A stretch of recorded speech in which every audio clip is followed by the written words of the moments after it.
আসসালামু আলাইকুম। কুমিল্লার ধর্মসাগরের আরেকটি ভিডিওতে আপনাদের স্বাগতম। আমি এখন ধর্মসাগর দিঘির পশ্চিম পাড়ে আছি। এখানে দেখা যাচ্ছে দিদার স্যার একটি মাছ হিট করেছেন। তিনি ধর্মসাগরেরই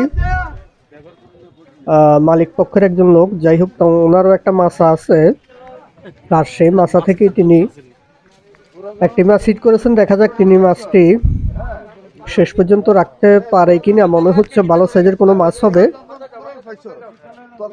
মাছটা ক্রমশ এদিকে আসতেছে। ডান পাশের দিকে মাছটা ক্রমশ আসতেছে, তাই দিদার স্যারও ডান পাশের দিকে আসতেছে। তবে দেখা যাক তিনি সম্ভবত এই মাছটা দিয়ে হয়তো মাছটা তোলার চেষ্টা করবেন। তাই তিনি এখন উপর থেকে নিচে নেমে যাবেন, মাছা হয়তো নামবেন, তারপরে মাছা দিয়ে মাছটা উপরে তোলার চেষ্টা করবেন। দেখা যাক দিদার স্যার আমাদেরকে কি মাছ ধরে দেখাতে পারেন। আমরা আছি তার সাথে। এটা ধর্মসাগর দিঘির এবছরের দ্বিতীয় খেলার ভিডিও। প্রথম খেলায় আপনারা জানেন অনেক ওয়েদার খুবই বাজে ছিল, সারাদিন বৃষ্টি ছিল।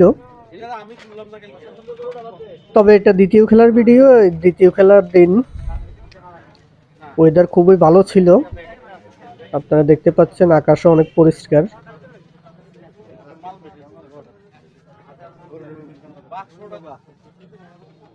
হ্যাঁ, দিদার স্যার একটি মাছ হাতে নেমে গেছে। তিনি এই মাছা দিয়ে সম্ভবত মাছটাকে তোলার চেষ্টা করবেন। তার সাথে নেট নিয়ে একজন প্রস্তুত হয়ে গেছেন।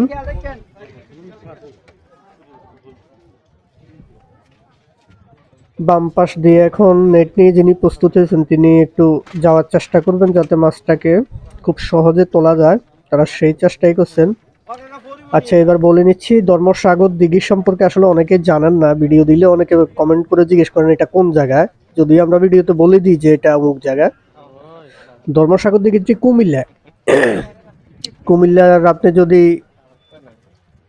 সাধারণত কুমিল্লার বিশ্ব রোড না চিনেন না এমন কেউ নেই বাংলাদেশে। তো আপনি বিশ্ব রোড গেলে বিশ্ব রোড থেকে সিএনজি যোগে 20 টাকা ভাড়া দিয়ে আপনি চলে যেতে পারবেন কান্দির পাড়। এই কান্দির পাড়ে আপনার ধর্মসাগরটি। আপনি কাউকে কান্দির পাড়ে গিয়ে কাউকে জিজ্ঞেস করলেই হবে যে ধর্মসাগর দিঘিটি কই, তখন যে কেউ আপনাকে দেখিয়ে দিবে। তো আশা করি বুঝতে পারছেন ধর্মসাগর আপনি কিভাবে যাবেন। ধর্মসাগর যাওয়াটা খুবই ইজি। আপনি যদি কুমিল্লার বিশ্ব রোড যেতে পারেন, ওখান থেকে ধর্মসাগর যাওয়া খুবই সহজ, কারণ বিশ্ব রোড থেকে অল্প 20 টাকা সিএনজির ভাড়া। যাই হোক, মাছটা কিনারে চলে আসছে। হ্যাঁ, মাছটা নেটে চলে আছে। এটা দারুণ সাইজের একটি, মানে অসাধারণ সাইজের একটি কার্পু মাছ, যেটাকে মানে যারা মাছ শিকার করে তারা পরিমণি বলে থাকে। আসলে পরিমণির মতো, মানে কার্পু মাছগুলো অনেক সুন্দর হয়, তো সেজন্য আসলে মাছটা অনেক সুন্দর। মানে এই মাছটা দেখে সবাই আসলে মহা খুশি হয়ে যায়।